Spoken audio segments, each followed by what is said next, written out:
নমস্কার বন্ধুরা, Manidipa kitchen with village ফুডে সবাইকে স্বাগত জানিয়ে আজকে ভিডিও শুরু করছি।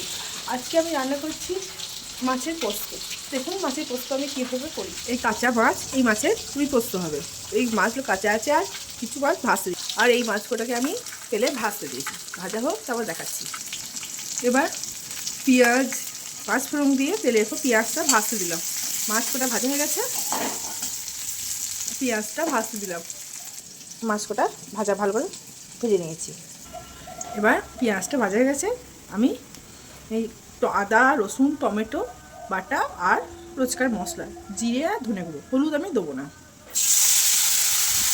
আর দুটো এলাচ এর সঙ্গে বেটে দিয়েছি। এবার আমি মশলা দিয়ে দিচ্ছি, আদা বাটা টমেটো বাটা লঙ্কা বাটা তারপরে এলাচ আর রোজকার মশলা দিয়েছি। এবার আমি কটা কাজু আর কটা কিশমিশ নিয়েছি, আর একটু নেবো পোস্ত। একটু রুই, একটু পোস্ত, রুই নয় সরি, রুই কাতলা কিছু একটা হবে, আমি ঠিক জানি না। এই পোস্ত আর এই ড্রাই ফ্রুটসটা নিয়ে একসঙ্গে নিয়ে বেটে নেবো। এবার আমি মশলাটা ভাজা একবারই হয়ে গেছে। এবার আমি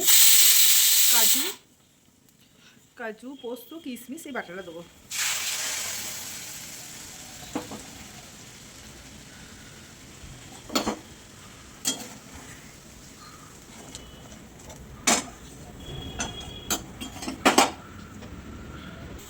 এবার আমার মশলাটা হয়ে গেছে, একদম কষা হয়ে গেছে, একটা সুন্দর ক্রিমি ক্রিমি ব্যাপার এসেছে।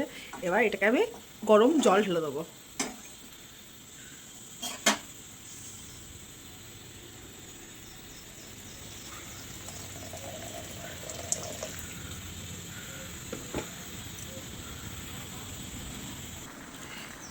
ঝোল ফুটতে লেগেছে, এবার আমি ভাজা মাছগুলোকে দিয়ে দেবো।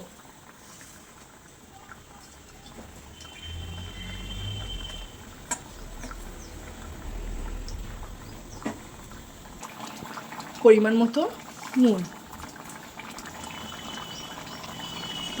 সামান্য পরিমাণে মিষ্টি। এটা আমরা নাও দিতে পারেন, কিন্তু আমার মনে হয় মিষ্টির ব্যালেন্সটা ঠিকঠাক থাকে। এবার 3টে লঙ্কা, কাঁচা লঙ্কা একটু সামান্য চিড়ে দিয়ে দিলাম। এবার আমি এটাকে ঢাকা দিয়ে দেবো। গ্যাসটাকে লো করে দিয়ে ঢাকা দেবো, খানিকক্ষণ ফুটবে, তারপর নামিয়ে দেবো। মাছটা আমার হয়ে গেছে, এবার আমি মাছটা নামিয়ে দেবো। এই দেখুন মাছটা আমার একদম কমপ্লিট।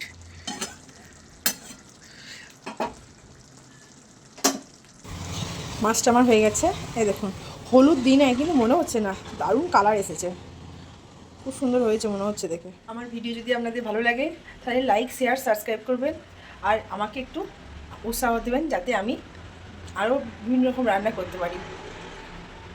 ধন্যবাদ।